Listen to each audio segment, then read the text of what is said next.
嗨，大家好，我是探评书，今天是2026年2月6号。这一期咱们继续聊聊伊朗，聊一聊中东的局势。可以说战争的阴云再一次在波斯湾上空笼罩阴云不散。虽然美伊双方在阿曼马上举行会谈，但是这边战争的弦永远是紧绷着的，而且是绷得越来越紧。美国东部时间2月5日，美国国务院再次发布安全警告，称伊朗局势依然紧张，敦促美国公民尽快自行离开伊朗，并制定不依赖美国政府协助的离境计划。如果实有需要，可以与吴京联系；如果暂时无法离境，应就地避险，储备必要物资，观看《战狼1、2、3》系列电影若干遍。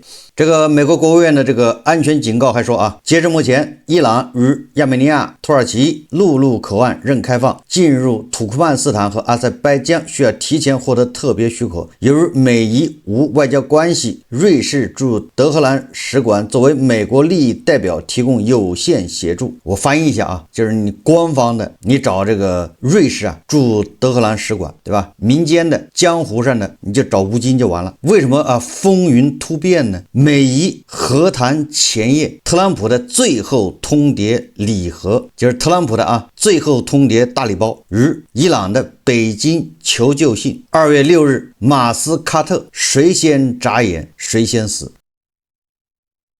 2026年2月6日凌晨，伊朗外长阿拉戈齐的专机已经降落在阿曼马斯卡特国际机场。几个小时后美国中东问题特使维特科夫据说还带着特朗普的女婿库什纳。有媒体说这个库什纳实际上是特朗普的家庭版背锅侠，他们一同抵达阿曼。表面上看这是一场外交谈判，实际上这是一场戴着白手套的生死劝降会。伊朗带着总统亲笔信刚从北京取经回来，美国这边航母还在霍尔木斯海峡转圈， F-35 中队天天在中东的上空刷存在感。以色列总理内塔尼亚胡昨天公开放话，我们已经准备好比去年6月更狠的打击。看这架势活像三个人在悬崖边比谁先怂，谁先尿裤子，谁先软，谁先掉下去。我们看看伊朗的北京最后一搏，信里到底写了些啥？就在2月6日谈判前48小时，伊朗副外长加里布阿巴迪以总统特使身份紧急飞抵北京，把一封佩泽西奇扬亲笔信交到了最高层手里。根据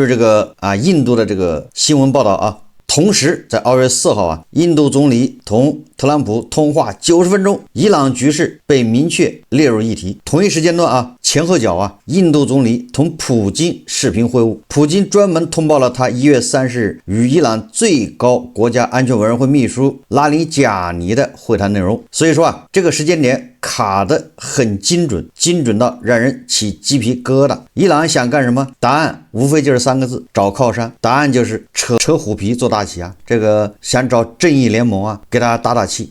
正义联盟的大哥委托二哥转告美国，能不能不打？转告特朗普要打能不能下手轻一点，给大哥一个面子。实在要打，不要打脸。德黑兰很清楚特朗普现在玩的是先礼后兵标准剧本，给你一个谈判桌，但桌子底下全是枪。伊朗单挑肯定打不过，只能指望正义联盟二哥能在元首层面给白宫施加别轻易开火的政治代价。信的内容外界当然看不到，但从伊朗一贯的谈判风格推测，大概率包含以下几层意思。第一个，我们可以阶段性有限度让步，比如把浓缩铀降低到 3.67% 甚至更低，接受更严格的核查，但绝不永久放弃铀的浓缩权。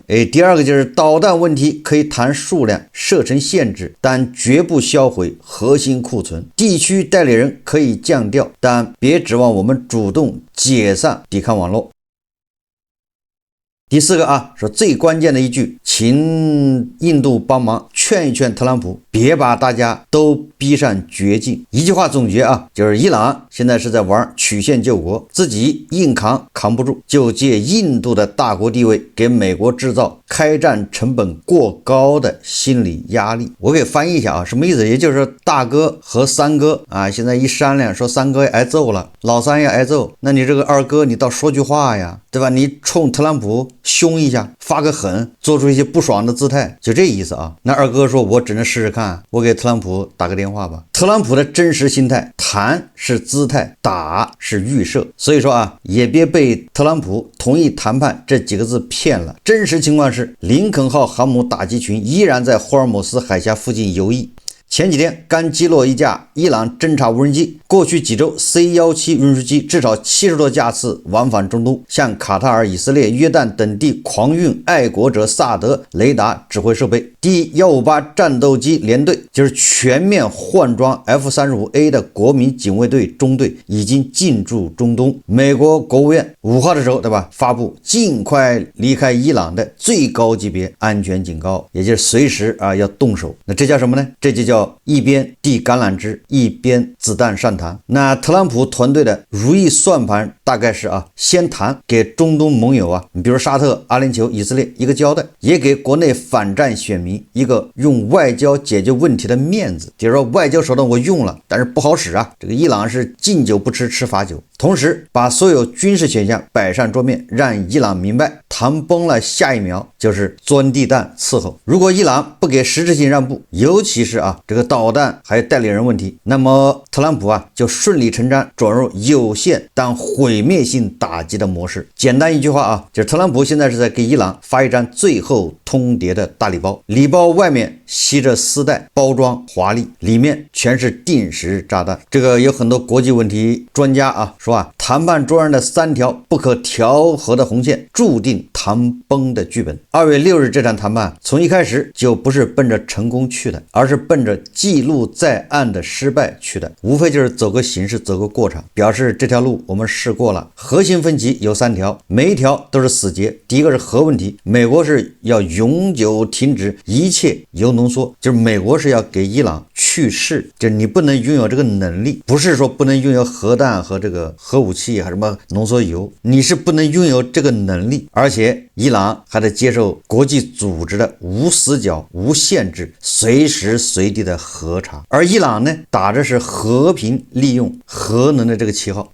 我要民用设施，我要发电，同时他又声称绝不永久放弃，然后强调主权，什么核查必须对等，尊重主权，不能搞搜家式的羞辱。这个根本不是技术问题，是战略主权问题。伊朗神棍政权不可能接受永久零浓缩，就是给他自宫给他淹掉，这个他是不能接受的。而美国是不能允许他有核能力。那第二个导弹问题呢？那美国追求的是销毁所有中程弹道导弹库存，而伊朗呢，认为导弹是我们唯一的战略威慑，让伊朗拆导弹等于让伊朗赤身裸体站在以色列和美军航母面前。伊朗有3000多枚各型导弹，这是他几十年不对称战略的命根子，拆导弹等于自废武功。这个在伊朗谈判们的印象里面，放弃这个3000多枚这种能够打到以色列和中东美军基地的这些导弹，那就是自废武功，谁签谁下台。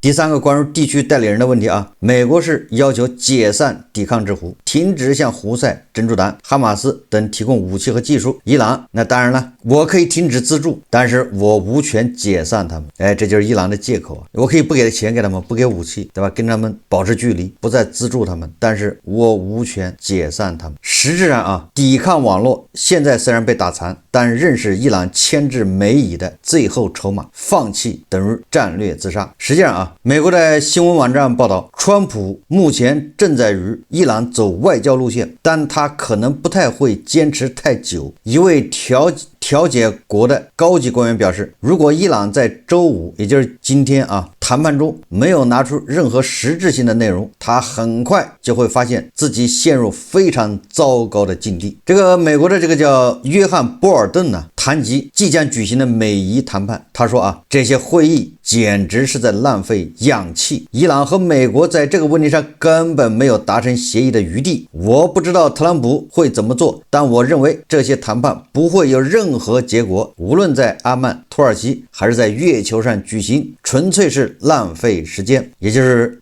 各个方面的分析人士、专家都不看好美以这轮所谓的会谈。这个特朗普甚至再次威胁说伊朗仅剩48小时无条件投降，若周五的谈判破裂，将面临大规模袭击。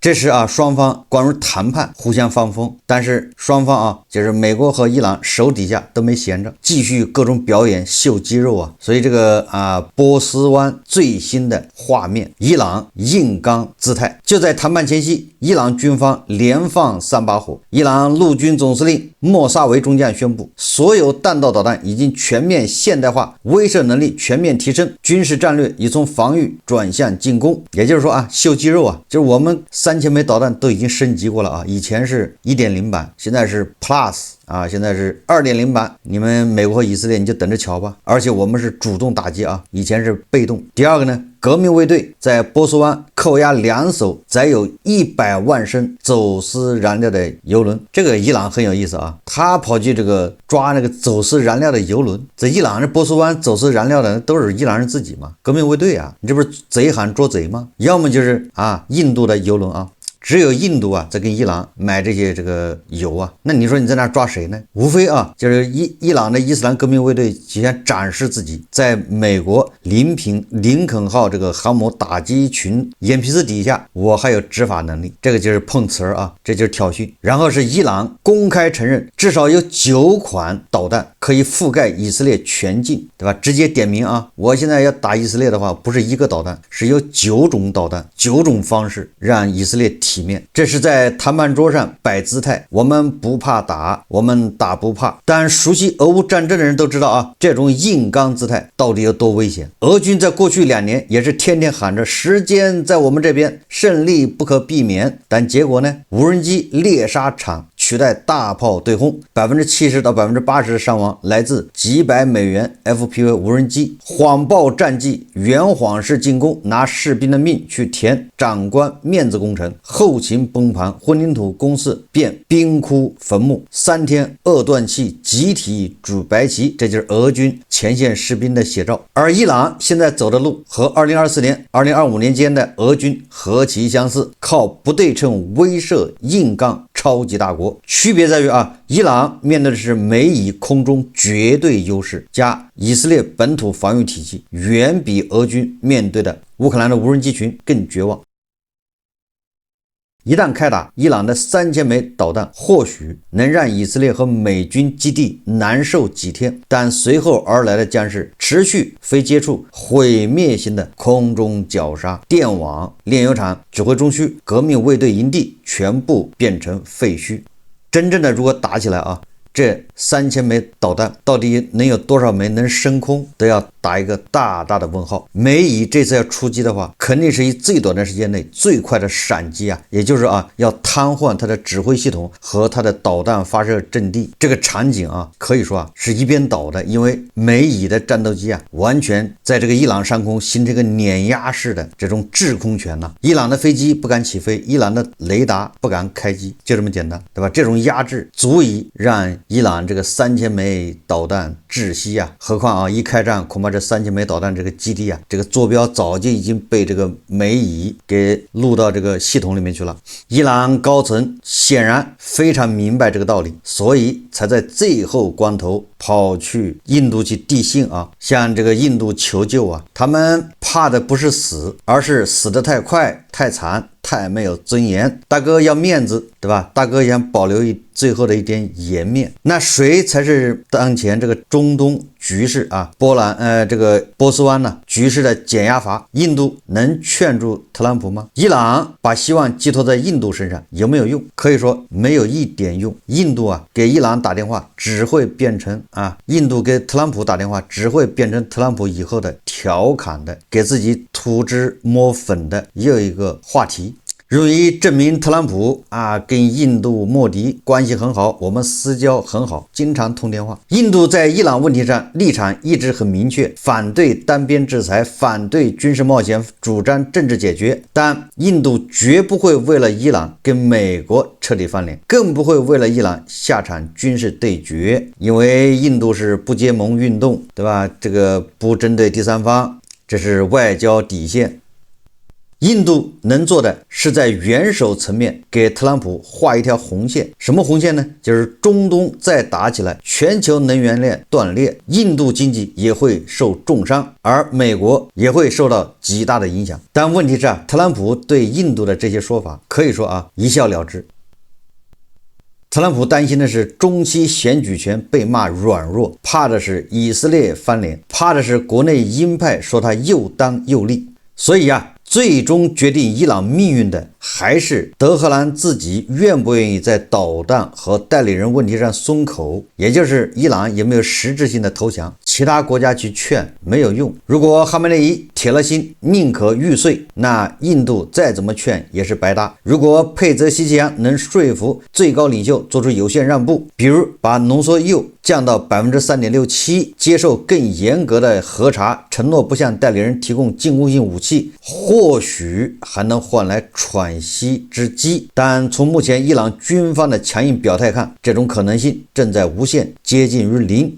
那么2月6号之后世界离第3次海湾战争还有多远？一句话总结当前的局势那就是特朗普在悬崖边给伊朗递了一把刀，刀的这一面写着谈判，刀的那一面写着投降。伊朗接还是不接？怎么接？接了会不会反手捅自己一刀？2月6日这场谈判多半是最后一轮外交过场。谈崩以后距离美以动手的时间窗口可能只剩几周甚至几天。至于伊朗是体面的被阉割以后的苟活，还是轰轰烈烈的玉碎，答案恐怕就在这几天揭晓。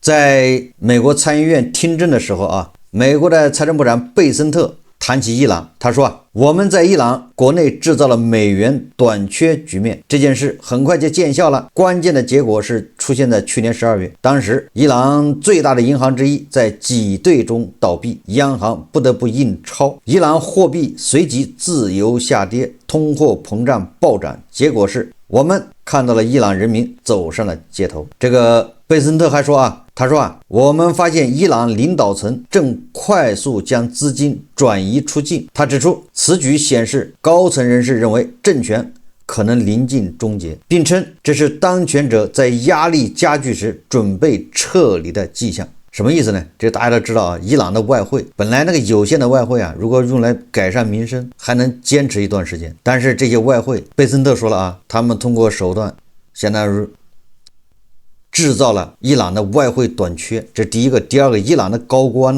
纷纷转移这些外汇，因为他把资产往外转，不就转移外汇吗？你把伊朗的里纳尔带走有什么用对吧？所以他就把伊朗的这个外汇带走了，这就导致加剧了伊朗外汇这个短缺。